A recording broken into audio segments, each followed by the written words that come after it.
इसीलिए अधिवक्ता समाज बहुत लंबे समय से मांग कर रहा है कि अधिवक्ता protection act, advocate protection act लागू कराया जाए, लेकिन सरकार के कान पर जू नहीं रेंग रहा है और सरकार सुनकर भी अनसुनी कर देती है। सरकार से यही मांग है कि हर बार ये प्रदर्शन हम लोग करते हैं, अधिवक्ता प्रोटेक्शन एक्ट हम लोगों को नहीं दिया जा रहा है, न कोई मेडिकल सुविधा है।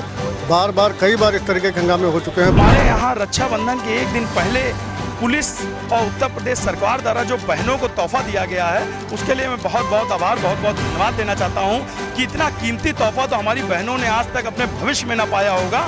जिस तरीके से उस पर प्रवृत्तापूर्वक लाठीचार्ज हुआ, ये बहुत ही निंदनीय है, बहुत ही चिंताजनक है। जिस प्रकार के प्रशासन के अधिकारियों ने अमर्यादित भाषाओं का प्रयोग करते हुए, गाली गलौज करते हुए उनके ऊपर लाठीचार्ज की और सरकार इसके अभी भी अपने किसी भी प्रशासनिक अधिकारियों के खिलाफ कोई भी कार्रवाई नहीं करनी है।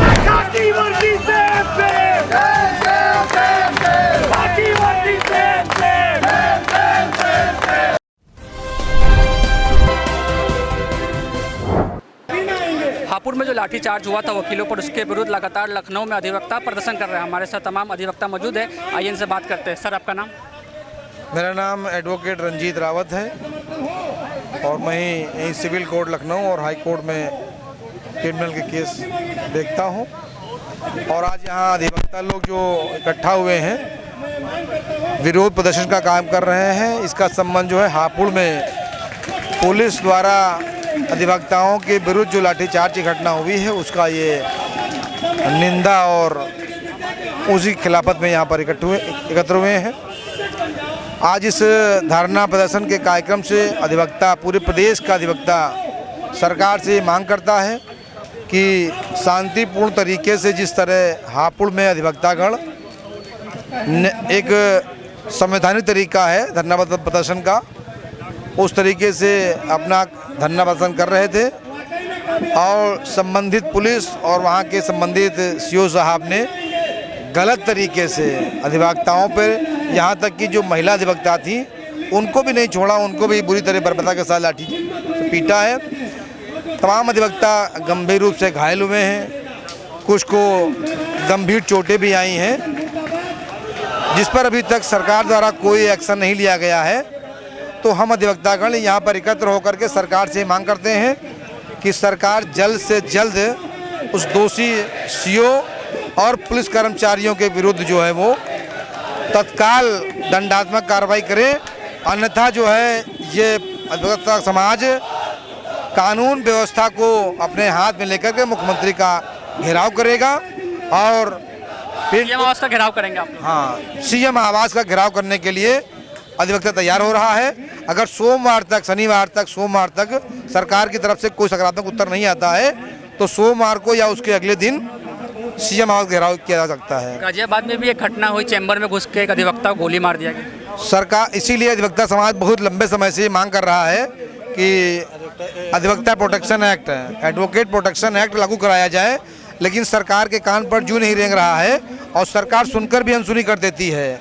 और इसी का लाभ उठा करके अधिवक्ता समाज का जो वकील है, अधिवक्ता किसी मुलजिम को दंड दिलाने के लिए हर तरीके से वो लड़ता है। सारे पुलिस का कर्मचारियों के पास, बड़े अधिकारियों के पास सुरक्षा व्यवस्था है, लेकिन अधिवक्ता के पास कोई सुरक्षा नहीं होती है। फिर भी वो बड़े से बड़े मुलजिम के खिलाफ जो है वो कानूनी प्रक्रिया में खड़ा होता है, लड़ता है। सरकार उनको सुरक्षा देने की कोई व्यवस्था नहीं कर रही है। इसलिए मेरी सरकार से ये भी मांग है अधिवक्ताओं को अधिवक्ता एडवोकेट प्रोटेक्शन एक्ट तत्काल लागू कराया जाए। सर, आपका नाम? अवधेश अवस्थी। तो लगातार धरना प्रदर्शन कर रहे हैं, इससे पहले भी लखनऊ में यहाँ पे आपने प्रदर्शन किया था एक दिन पहले और आज फिर प्रदर्शन कर रहे हैं। सर, क्या मांगे हैं? अगर शासन ने ध्यान नहीं दिया तो हम लोग जो 4 तारीख को मुख्यमंत्री आवास का घेराव करेंगे शांतिपूर्वक। और हमारी सरकार से यही मांग है कि एडवोकेट प्रोटेक्शन एक्ट लागू किया जाए। सर का परिचय? मैं नितेश तिवारी, एडवोकेट, यही कलेक्ट्रेट में बैठता हूँ। सरकार से हमारी यही मांग है कि हर बार ये प्रदर्शन हम लोग करते हैं, अधिवक्ता प्रोटेक्शन एक्ट हम लोगों को नहीं दिया जा रहा है, न कोई मेडिकल सुविधा है। कई बार इस तरीके के हंगामे हो चुके हैं। पुलिस द्वारा जो अमानवीय कृत्य किया गया है, ये सरासर गलत है, निंदनीय है।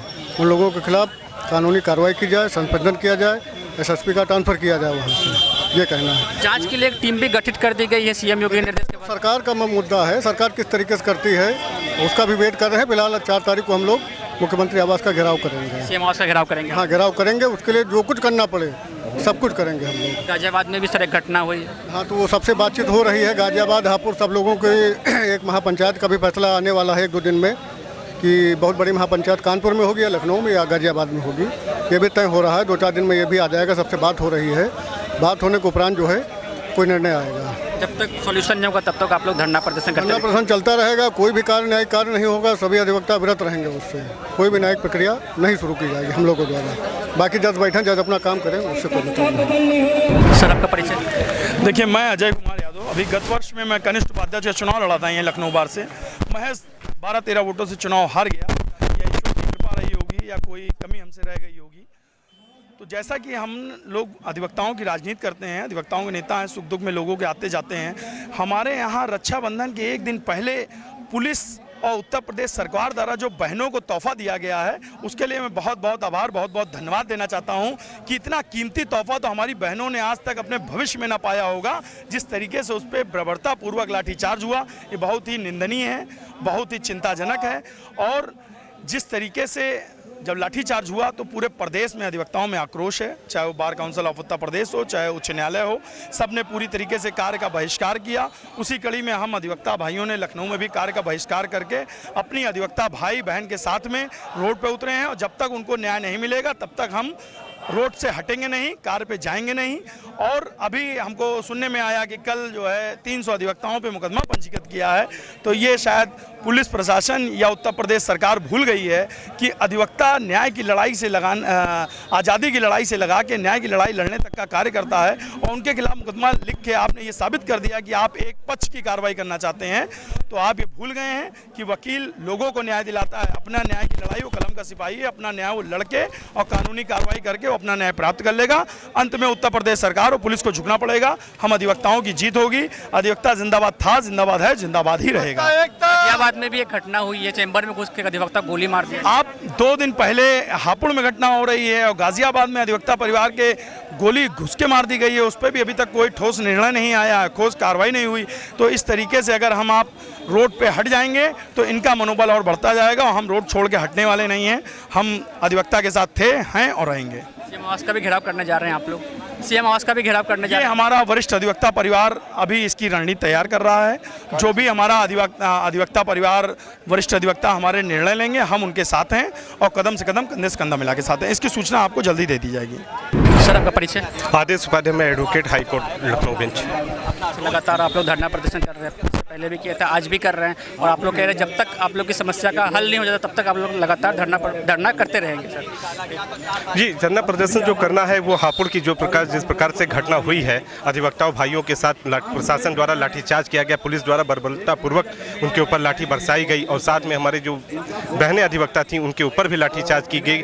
और लाठीचार्ज करने के साथ जिस प्रकार के प्रशासन के अधिकारियों ने अमर्यादित भाषाओं का प्रयोग करते हुए, गाली गलौज करते हुए उनके ऊपर लाठीचार्ज की। और सरकार इसके अभी भी अपने किसी भी प्रशासनिक अधिकारियों के खिलाफ कोई भी कार्रवाई नहीं करने के लिए कर रही है और न करने के लिए बाध्य हो रही है। इस घटना को देखते हुए हम लोगों ने धरना प्रदर्शन सुनिश्चित किया है। और उसके बाद जो शांतिपूर्ण, उस घटना के बाद भी जिस प्रकार शांतिपूर्ण धरना प्रदर्शन चल रहे थे पूरे प्रदेश के अंदर, उसके बाद भी 17 अधिवक्ताओं के खिलाफ 17 विभिन्न धाराओं में FIR दर्ज की गई अधिवक्ताओं और अपने प्रशासनिक अधिकारियों के खिलाफ कोई भी FIR दर्ज नहीं की गई। ये बहुत ही निंदनीय की बात है। आप लोग अगला कदम क्या होगा? अगला कदम यही होगा कि 4 तारीख को सभी अधिवक्तागण एक साथ मिलकर, सभी पूरे प्रदेश के अधिवक्ता सब लोग मिलकर 4 तारीख को मुख्यमंत्री आवास का घेराव करेंगे। मुख्यमंत्री तक अपनी आवाज़ पहुँचाएंगे? जी, मुख्यमंत्री तक अपनी आवाज़ पहुँचाएंगे? मुख्यमंत्री जी तक आवाज़ पहुँचाएंगे, मुख्यमंत्री जी के आवास का घेराव भी करेंगे। सर आपका परिचय? मेरा नाम एडवोकेट मोहम्मद मुकीम चिश्ती है। हम लोग की जो मांग है, शांतिपूर्वक तरीके से ये मांग की जा रही है। जो हादसा हापुड़ में हुआ है, हापुड़ में अधिवक्ताओं के ऊपर पुलिस प्रशासन ने अवमाननीय कृत्य से उन पर लाठी से प्रहार किया गया। जो कई ऐसे हमारे अधिवक्ता समाज के कई भाई वो चोट से जोखिम हुए और अस्पताल में भर्ती हुए। यहाँ तक कि ये पुलिस प्रशासन ने महिलाओं को भी बख्शा नहीं। जो कोई अधिवक्ता भाई मेडिकल पे दवा लेने जा रहे हैं, मेडिकल के दवा पे लेने जा रहे तो वहाँ घेर के मारा गया। जो भाई कहीं मिल गए गैलरी में घेर के मारा गया। अधिवक्ताओं के ऊपर बहुत तेज प्रहार किया गया, जो कि अधिवक्ताओं को उनका पुलिस को दिखाना था, अपनी ताकत दिखाना था कि हम सुपर हैं। लेकिन ये बात भूल रहे हैं कि अधिवक्ता समाज पर लाठी उठाने से कितना बड़ा खामियाजा होगा। आज ये स्थिति हो चुकी है कि हमने 48 घंटे पहले सरकार को अल्टीमेट दिए थे कि आप उनके खिलाफ अगर सख्त कार्रवाई कीजिए, जो भी कानूनी जो है डीएम हो या एसपी हो उनके खिलाफ विधिक कानूनी कार्रवाई की जाए, और जो अधिवक्ता भाइयों के खिलाफ लंबे फहरिस्त तरीके से जो मुकदमे दर्ज हुए हैं उसे मुकदमे वापस लिया जाए। क्योंकि मुकदमे जो आप देखेंगे, लिस्ट देखेंगे तो 2 पेज का लिस्ट है, 2 पेज का धारा, पूरा आईपीसी उसी में शामिल कर दिया गया। ऐसे हमारे अधिवक्ताओं भाइयों के ऊपर गैर फर्जी तरीके से मुकदमे दर्ज कर दिए गए। इतने क्रूर शासक हो चुके हैं, इतने फासिस्ट हो चुके हैं कि जो पूरी तरह से अवमान्यकृत पर पड़ चुके हैं। ये पुलिस प्रशासन हमें डराने का काम करती है, लेकिन हम अधिवक्ता हैं। हम जब अंग्रेजों से नहीं डरे, याद करो वो इतिहास, जब अंग्रेज भारत में हुकूमत करते थे तब उस दौर में चाहे वो डॉक्टर जवाहरलाल नेहरू, डॉक्टर राजेंद्र प्रसाद, उसके बाद मोतीलाल नेहरू और उसके बाद डॉक्टर भीमराव अंबेडकर, ऐसे तमाम इत्यादि महान पुरुष जो है वकील समाज से आते थे, वो एडवोकेट थे। उन्होंने भारत का निर्माण किया था, भारत के सपनों को सरोकार किया था। आज उसी अधिवक्ता के ऊपर अगर लाठी से प्रहार किया जा रहा है तो कितनी शर्म की बात है कि अधिवक्ता जो है वो न्याय का जो एक तरीके से न्यायालय क्या है, अदालत एक मंदिर है, और मंदिर का जो पुजारी है वो अधिवक्ता है। चाहे वो अधिव पैरोकारियों का जो न्याय देने का काम सबसे प्रमुख प्रशासन स्तंभ का तीसरा अधिवक्ता है, और वही प्रशासन को जो है पूरी तरीके से सुनिश्चित करता है न्याय दिलाने के लिए। अगर अधिवक्ता के ऊपर हमला किया गया है, अपितु न्याय के ऊपर हमला किया गया है। आज 2 दिन से 3 दिन से आप देख रहे हैं कि अधिवक्ता जो है अधिवक्ताओं की मांगे पूरी नहीं कर रही है, सरकार नहीं कर रही है, तो हर जिले में हड़ताल है। अन्याय लोगों किसके साथ हो रहा है? लोग जो वादिकारी पैरोकारी हैं उनके साथ, जो उनको न्याय से विलम्ब हो रहा है। फाइल अपेंडेंसी जा रही है। ये सरकार नहीं चाहती है कि न्याय हो पाए, सरकार नहीं चाहती कि लोग रोजगार पाए, सरकार नहीं चाहती कि लोगों को स्वास्थ्य मिले, सरकार नहीं चाहती कि लोगों को सुरक्षा मिले। सरकार सिर्फ अपने रंग में, जाति धर्म और मजहब में रंग देकर अपनी सत्ता स्थापित करना चाहती है। ये सरकारें हमको कुछ नहीं देने वाली। लेकिन मैं अपनी मांग जो है, जो हमारे संविधान देता है, वो जायज़ तरीके से मांग देता है कि हमें अपनी मांग रखें। वो मांग क्या मांग है? हमारे अधिवक्ता प्रोटेक्शन एक्ट लागू होना चाहिए। क्यों प्रोटेक्शन एक्ट लागू होना चाहिए? कि आपने देखा होगा कि कल जो गाजियाबाद में आए गाजियाबाद में जो है गोली से मार दी हमारे अधिवक्ता भाई, और पुलिस ने उनकी बॉडी को एक स्ट्रेचर की तरह ले जाना चाहिए था, लेकिन पुलिस ने अवमाननीय से उनको बॉडी को ले जाया गया। इससे बड़ा शर्मनाक घटना क्या हो सकता है? पुलिस लगातार अधिवक्ताओं के साथ जो अपमानित किया कर रहा है, और अधिवक्ताओं के साथ अपमानित किया, उनका जो बॉडी है, डेड बॉडी है, वो लटका के लेकर, आपने देखा होगा कि डेड बॉडी कैसे लटका के लेके जा रहे हैं। कितनी शर्मनाक की बात है कि उत्तर प्रदेश की पुलिस ने अधिवक्ताओं को कितना अपमान कर रही है। हम अपमान अब सहेंगे नहीं, हम इस पर आंदोलन करेंगे और संवैधानिक तरीके से अपनी मांग करेंगे। जो भी कोई दोषी है वहाँ पर, उनके खिलाफ सख्त कठोर कानूनी कार्रवाई करना चाहिए। अन्यथा वो जो है आने वाले इतिहास कल क्या लिखे जाएगा ये सरकार को नहीं पता है। ये एक तरह का इतिहास है, और सरकार डरा भी नहीं सकती हमको किसी कीमत में नहीं। चाहे तोप लगा दो, चाहे 1 लाख बटालियन लगा दो, चाहे बीएसएफ लगा दो, कितना भी सेना लगा दो, लेकिन अधिवक्ता झुकने वाले नहीं है। गोली खा लेंगे, खून बहा देंगे, लेकिन अपनी मांग लेकर रहेंगे, चाहे जैसे भी हो। अभी सरकार को अल्टीमेट दी जा रही है, अधिवक्ता प्रोटेक्शन के लिए बहुत तेजी से मांग उठाई जा रही है। कमेटी तय करेगी, जल्द से जल्द उसके लिए भी अगर हम लोग अल्टीमेट दिए कि अगर जो है 24 घंटे के अंदर जो है हापुड़ के प्रशासन के ऊपर कानूनी कार्रवाई नहीं की गई तो मुख्यमंत्री का आवाज घेरा जाएगा। मुख्यमंत्री का आवाज घेरा जाएगा, उनको उठकर बाहर आना पड़ेगा और ये आश्वासन देना पड़ेगा कि मैं उनके खिलाफ कानूनी कार्रवाई कर रहे हैं। एसआईटी नियुक्त करने से अधिवक्ताओं के ऊपर जो है कोई सहनशीलता नहीं हुई। एसआईटी जो आपने नियुक्त किया है वो आपके ही लोगों के लोग हैं। डीआईजी, आईजी, मंडल आयुक्त आप ही के लोग के हैं। हमारे अधिवक्ता समाज से या कोई न्यायाधीश उस टीम में नहीं शामिल है, तो इसलिए वो पाकिस्तान नहीं है। हम उस जांच को जो है खंडन करते हैं। देखते हुए हमारा अधिवक्ता समाज बहुत ही रौद्र रूप में आ चुका है, और हम लोग कोशिश करेंगे। हम लोग अधिवक्ता प्रोटेक्शन एक्ट की मांग करते हैं। ये हमारे सभी अधिवक्ताओं की निरंतर मांग चली आ रही है कि इस तरह अधिवक्ताओं के ऊपर हो रहे उत्पीड़न में हम लोग समस्त भारत के अधिवक्ता की, कोई भी अधिवक्ता भिन्न नहीं है पूरे भारत देश में। अधिवक्ता एक है, सारा अधिवक्ता एक है। यहाँ बार का कोई सदस्य नहीं है, जो अधिवक्ता है वही बार का रूप दे दिया जाता है। हमारे यहाँ हमारे सभी अधिवक्ताओं की मांग है कि एडवोकेट प्रोटेक्शन एक्ट को लागू किया जाए 45 अधिवक्ताओं की 4 से 5 मांगे। ये आंदोलन तभी खत्म होगा जब एडवोकेट प्रोटेक्शन लागू होगा। ये आंदोलन चलता हम लोग इस प्रदर्शन को निरंतर ऐसे ही करते रहेंगे। अभी हम लोग अनशन कर रहे हैं। अगर हमारी मांगे पूरी नहीं हुई, हम लोग 4 तारीख को मुख्यमंत्री आवास घेरेंगे। पूर्ण हमारे साथ में पूरा अधिवक्ता समाज है, भारत का अधिवक्ता समाज है। आज उत्तर प्रदेश में सभी बारे न्यायिक कार्य से वितरित हैं, सभी अधिवक्ता न्यायिक कार्य से वितरित हैं। इवन दिल्ली में भी जितनी हमारी डिस्ट्रिक्ट कोर्ट्स हैं, सभी ने अपना शासनादेश जारी कर दिया है कि हम लोग सभी न्यायिक कार्य से वितरित रहेंगे। ये हापुड़ की जो घटना हुई है, इसके बाद में हमारा अधिवक्ता साथी गाजियाबाद में जो मोनू चौधरी का कत्ल हो गया, उसके चैम्बर में घुस के आए दिन यहाँ सिविल कोर्ट में बम कांड हो रहा है। ठीक है, अभी जो है इसके बाद में गोली कांड हुआ, उसके बाद में आए दिन कत्ल हो रहे हैं। हमारी महिला अधिवक्ता के साथ में जो हापुड़ में छेड़छाड़ करी गई, पुलिस वाले के द्वारा छेड़छाड़ करी गई, उसके बाद में उसी महिला अधिवक्ता के खिलाफ मुकदमा फर्जी पंजीकृत कर लिया गया। मैं और प्रत्येक अधिवक्ता समाज इसका पुनर्जोर विरोध करते हैं। हमारी 4 मांगे हैं कि सबसे पहली बात, जो हमारी महिला अधिवक्ता के ऊपर फर्जी मुकदमा दर्ज किया गया है, इस मुकदमे को तत्काल प्रभाव से वापस लिया जाए। दूसरी हमारी जो मांग है कि जितने भी हमारे वहाँ पे निर्दोष अधिवक्ता भाइयों पे लाठीचार्ज किया गया है, उन सभी को मुआवजा दिया जाए। तो ये मांगे हैं भैया, मैं कैलाश कांडपाल एडवोकेट और प्रत्याशी वरिष्ठ उपाध्यक्ष सेंट्रल बार से। और जैसा कि हम लोग सभी लोग जानते हैं, हापुड़ की जो भी घटना हुई, हम सभी लोग उससे बेहतर रूप से परिचित हैं। हम लोगों ने सोशल मीडिया पे भी देखा, न्यूज़पेपर में भी पढ़ा कि वहाँ पर पुलिस का जो निरंकुश पुलिस है, उसका विरोधी जो आम अधिवक्ताओं के प्रति विरोधी चेहरा है, वो सामने आया।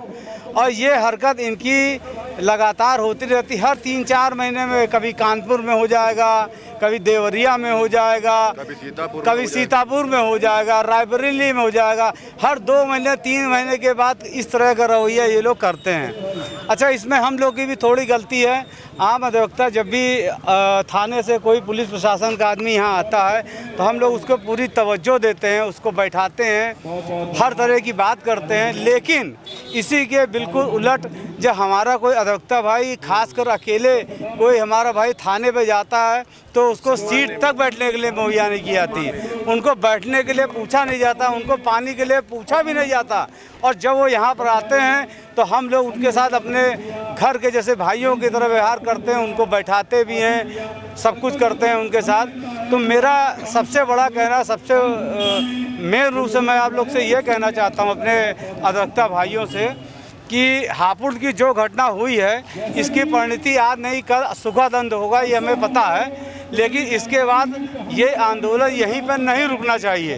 हमको अधिवक्ता प्रोटेक्शन एक्ट को लागू कराने के लिए लड़ाई लड़नी चाहिए, जो कि हम बीच रास्ते में छोड़ देते हैं। जिससे एक बात करें, परसों जिस समय आप लोग प्रदर्शन कर रहे थे, उस समय गाजियाबाद में भी एक अधिवक्ता भाई को गोली मार की हत्या। जी, ये पता लगा था हम लोगों को कि जब हम लोग प्रदर्शन कर रहे थे। लेकिन अभी चूंकि हम लोग का ये प्रदर्शन जारी है और ये पुलिस प्रशासन के खिलाफ है, लेकिन वहाँ पर जो घटना हुई है, वो घटना किसी अपराधी तत्व के कारण हुई है। और क्यों हुई है, ये धीरे धीरे ये खुलासा आएगा। और कहीं से भी अगर हम लोगों की आम अधिवक्ताओं की ज़रूरत पड़ेगी, तो हम लोग उसमें भी अपनी सहभागिता देंगे और हम लोग भी उसमें आंदोलन करेंगे। अगर आप लोग जो मांगे आप लोगों की है, उन पूरी नहीं होती है, तो अगला कदम क्या होगा? देखिए, हम लोग पुलिसकर्मी हैं, उनको सजा मिले। हम लोगों ने ये तय कर रखा है कि अगर आजकल में हम लोग जो भी हम लोग की मांगे हैं पूरी नहीं हुई, तो मंडे को हम लोग यहाँ से पैदल मार्च करेंगे मुख्यमंत्री आवास तक। ठीक है, और हम लोग की जो मांगे हैं कि जो भी दोषी पुलिसकर्मी हैं, उनको सस्पेंड किया जाए, और हमारे जो वकील भाइयों के खिलाफ जो जितनी FIR हुई है, उनको सबको वापस दिया जाए। धन्यवाद। तो भी हमने तमाम अधिवक्ताओं से बात की। उनका साफ साफ कहना है कि एडवोकेट प्रोटेक्शन एक्ट को लागू किया जाए। इसके साथ साथ उन्होंने ये ऐलान किया है कि 4 तारीख को सीमा आवास का घेराव करेंगे। कैमरा पर्सन मोनू के साथ मैं अजित राय, RNI न्यूज़, लखनऊ।